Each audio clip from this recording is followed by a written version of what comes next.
আসসালামু আলাইকুম প্রিয় শিক্ষার্থীরা। এখন আমরা করব নবম দশম শ্রেণীদের ইংরেজি দ্বিতীয় পত্র এক কোয়েশ্চন বরিশাল বোর্ড ২০২০। দেখো আমাদের নাম্বারটা হচ্ছে optimism is a great quality.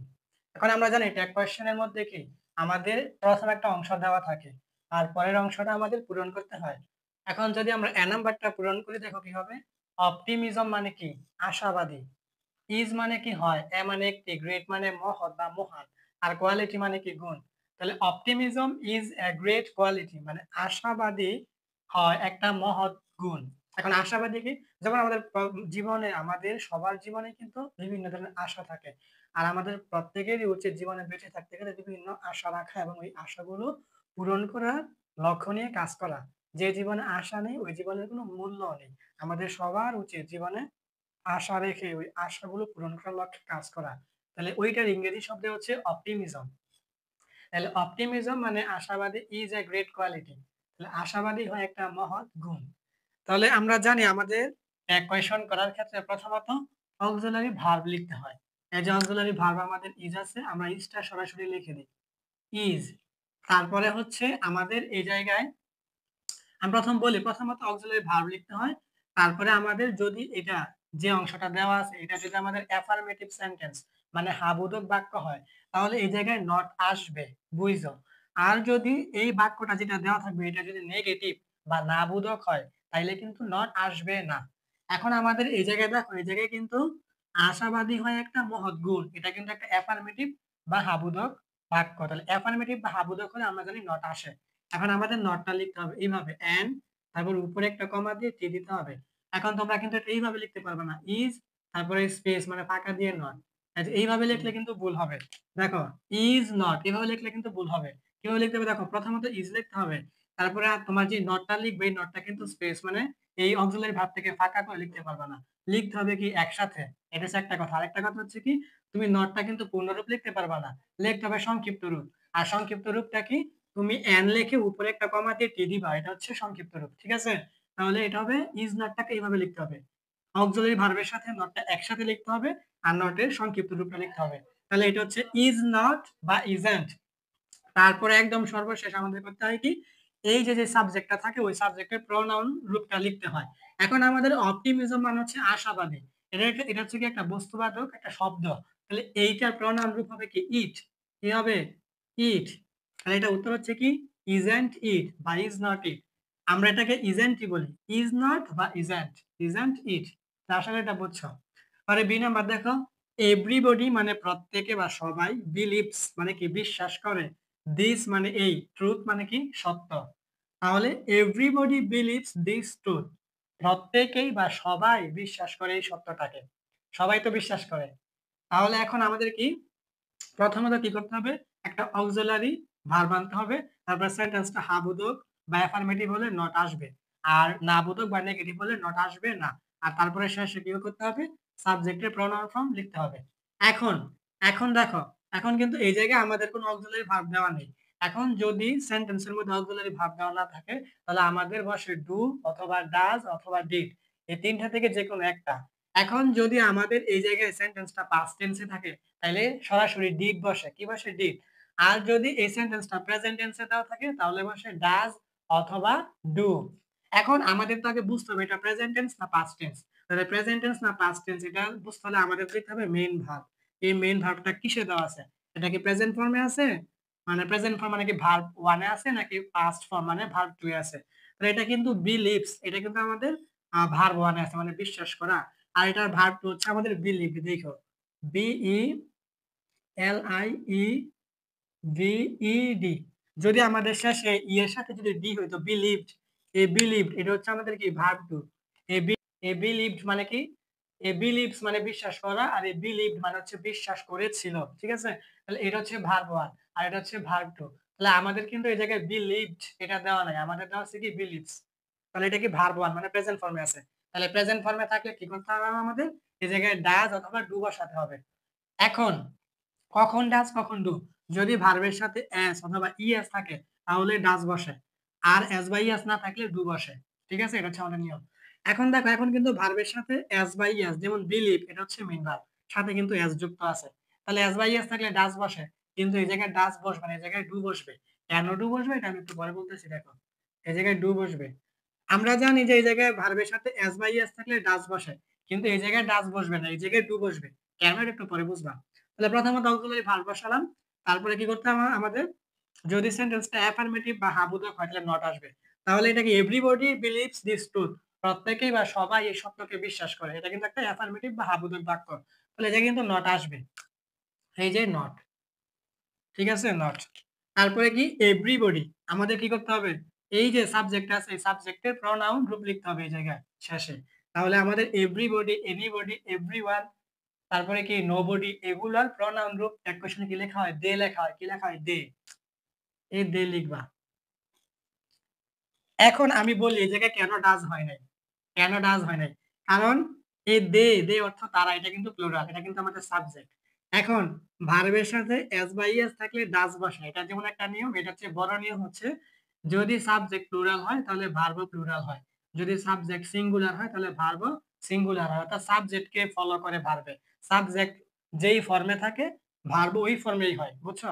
Subject যদি প্লুরাল হয় তাহলে ভার্বও প্লুরাল হবে, সাবজেক্ট যদি সিঙ্গুলার হয় তাহলে ভার্বও সিঙ্গুলার হবে। এখন আমাদের যে ডু আর ডাজ আছে, এই যে ডু, এই যে এই ডু আর হচ্ছে এই ডাজ, ডু আর ডাজ, এই ডাজ এটা হচ্ছে আমাদের সিঙ্গুলার, আর এই ডু এটা হচ্ছে আমাদের প্লুরাল, এটা মনে রাখতে হবে। এই ডাজ হচ্ছে আমাদের কি সিঙ্গুলার, আর এই ডু এটা হচ্ছে আমাদের প্লুরাল। এখন যদি আমি এই জায়গায় ডাজ লিখতাম, দেখো ডিইউএস, যদি আমি এই জায়গায় ডাজটা লিখতাম তাহলে ভুল হতো। কেন, কারণ এই জায়গায় সাবজেক্ট হচ্ছে কি দে অর্থ তারা, এই সাবজেক্ট আছে প্লুরাল। এখন যদি আমি ডাজ লিখতাম তাহলে ডাজ কিন্তু সিঙ্গুলার, তাহলে সাবজেক্ট প্লুরাল ভার্ব সিঙ্গুলার হয়েছে, এটা কিন্তু গ্রামারের নিয়মে ভুল। কারণ আমাদের গ্রামারের নিয়ম হলো কি, সাবজেক্টকে দেখে ভার্ব বসে, সাবজেক্টকে দেখে ভার্ব বসে। সাবজেক্ট যদি প্লুরাল হয় তাহলে ভার্ব প্লুরাল বসাতে হবে, সাবজেক্ট যদি সিঙ্গুলার হয় তাহলে ভার্ব সিঙ্গুলার হবে। এখন সাবজেক্ট যেহেতু প্লুরাল এই জন্য ভার্ব প্লুরাল বসছে, ঠিক আছে। এখন ডাজ হচ্ছে সিঙ্গুলার, এখন ডাজ বসলে এটা ভুল হবে। এখন ডু হচ্ছে প্লুরাল, এই জন্য ডু বসছে এই জায়গায়, ঠিক আছে। এই জন্য তাহলে আশা করি কেন এই জায়গায় ডাজ নয় ডু হয়েছে এটা তোমরা বুঝতে পারছো। তাহলে এখন আমাদের সি নাম্বারটা দেখো, সি নাম্বারটা হচ্ছে বাট কিন্তু অল, মানে সবাই, ক্যান্ট, এটা হচ্ছে ক্যান নট, ক্যান নটের সংক্ষিপ্ত রূপ হচ্ছে ক্যান্ট। ক্যান মানে পারা, আর ক্যান নট মানে কি না পারা, তাহলে ক্যান্ট মানে পারে না, বি মানে হতে, অপটিমিস্টিক মানে আশাবাদী। তাহলে এটা পুরোটা অর্থ হচ্ছে বাট অল ক্যান্ট মানে can not, but all can not বা ক্যান্ট বি অপটিমিস্টিক, কিন্তু সকলেই পারে না আশাবাদী হতে। এটা সত্য, সকলে এই জীবনে আশাবাদী হতে পারে না।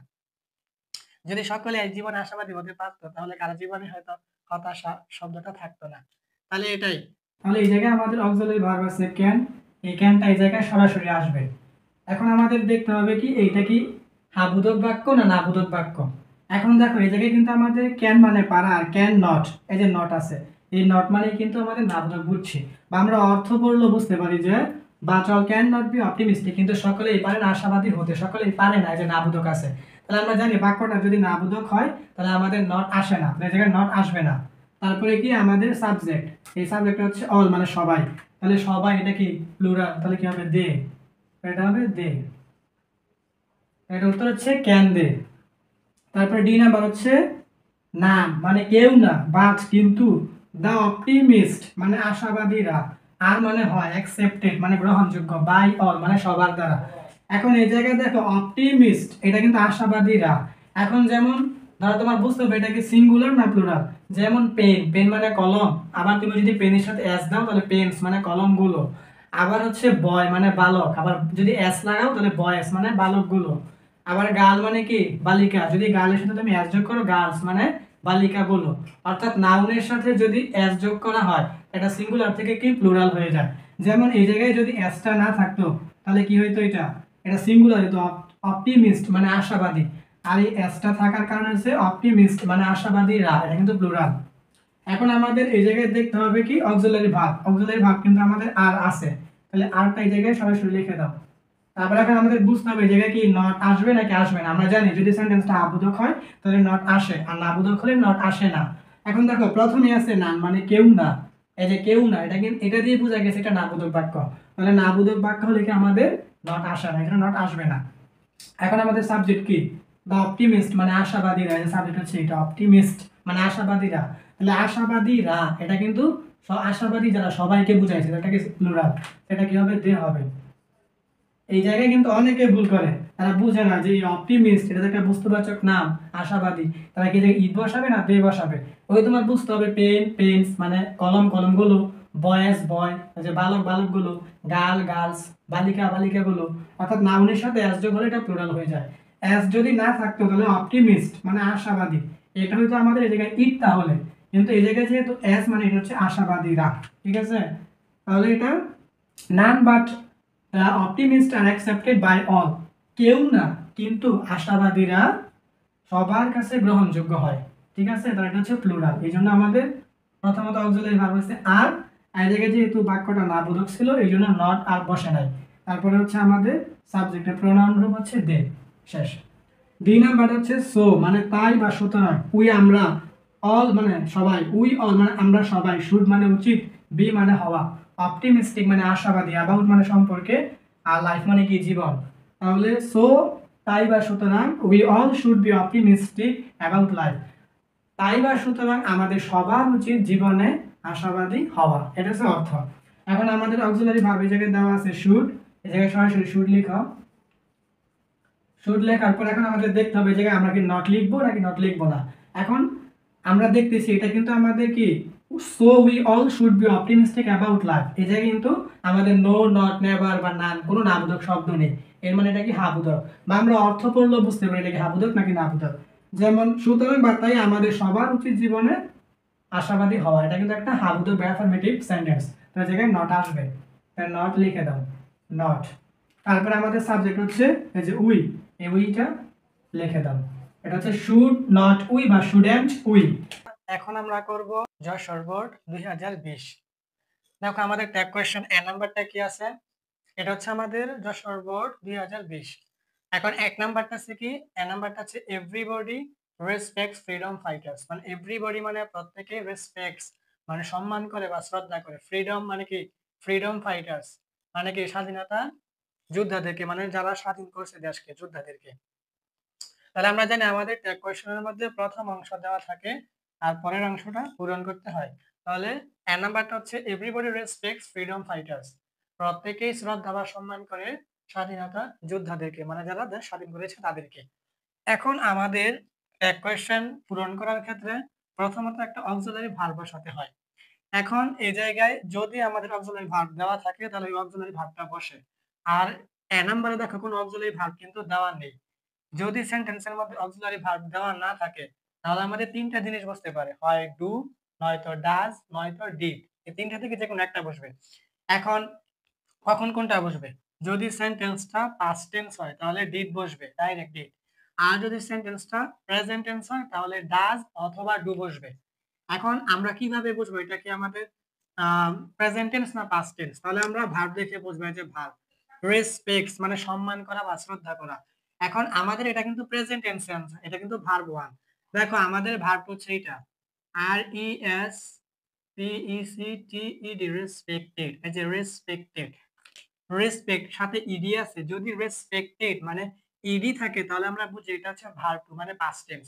যেহেতু এই জায়গায় আমাদের ইডি নেই তাহলে এটা হচ্ছে আমাদের প্রেজেন্ট টেন্স।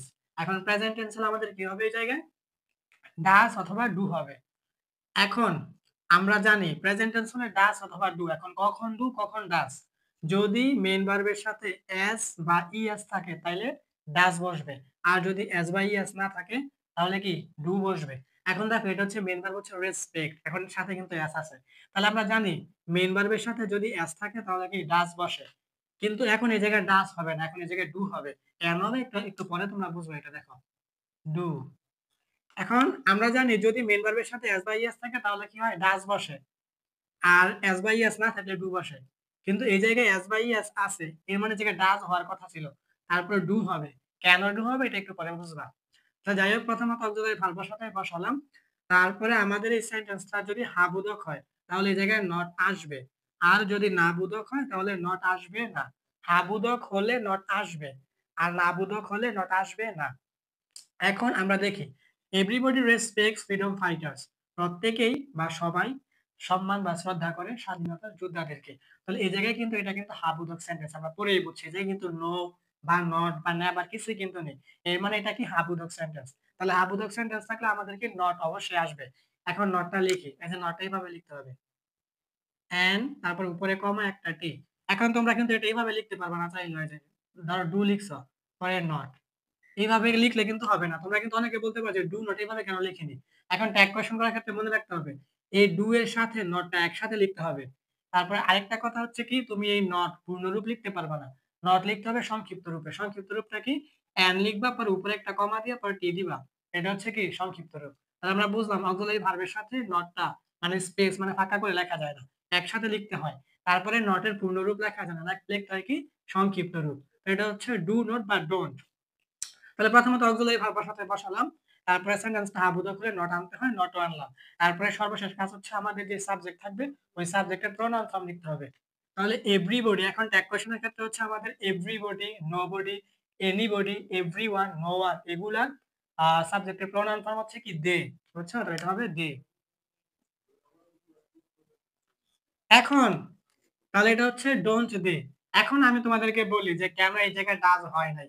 এই জায়গায় ভার্বের সাথে এস বা ইয়েস থাকলে আমরা জানি প্রথমে ডাজ হয়, কিন্তু এই জায়গায় কেন ডাজ হয় না, কেন টু হয়েছে? তাহলে এটা আমাদের ইংরেজি গ্রামারের একটা নিয়ম আছে, যদি সাবজেক্টটা প্লুরাল হয়, খেয়াল করো যদি সাবজেক্টটা প্লুরাল হয় তাহলে অক্সিলারি ভার্বও প্লুরাল হবে। আর যদি সাবজেক্টটা সিঙ্গুলার হয় তাহলে অক্সিলারি ভার্বও সিঙ্গুলার হবে, অর্থাৎ সাবজেক্ট থেকে ভার্ব বসবে। এখন সাবজেক্ট কিন্তু এই জায়গায় দে, দে মানে তারা, এটা কিন্তু প্লুরাল ফর্ম। তাহলে এই জায়গায় যে প্লুরাল ফর্ম এখন তোমার বুঝতে হবে ডাস এটা হচ্ছে সিঙ্গুলার। বুঝছো? ডাস এই অক্সিলারি ভার্বটা হচ্ছে সিঙ্গুলার। আর ডু এই অক্সিলারি ভার্বটা হচ্ছে কি প্লুরাল। তাইলে এখন আমাদের নিয়মটা কি ছিল, সাবজেক্টটা যদি প্লুরাল হয় তাহলে এই অক্সিলারি ভার্বটাও প্লুরাল হবে। এখন এই জায়গায় সাবজেক্ট হচ্ছে দে, এটা প্লুরাল ফর্ম। এখন যদি আমি এই জায়গায় ডাস লিখতাম মানে ডি ও ই এস ডাস লিখতাম, এটা কিন্তু সিঙ্গুলার হয়ে গেছে। এই যে এটা কিন্তু সিঙ্গুলার হয়ে গেছে। তাহলে আমাদের ওই গ্রামারের নিয়মটা কি মিলছে, যে সাবজেক্টটা আছে প্লুরালে আর অক্সিলারি ভার্বটা আছে কি সিঙ্গুলারে। এটা কি হয়েছে?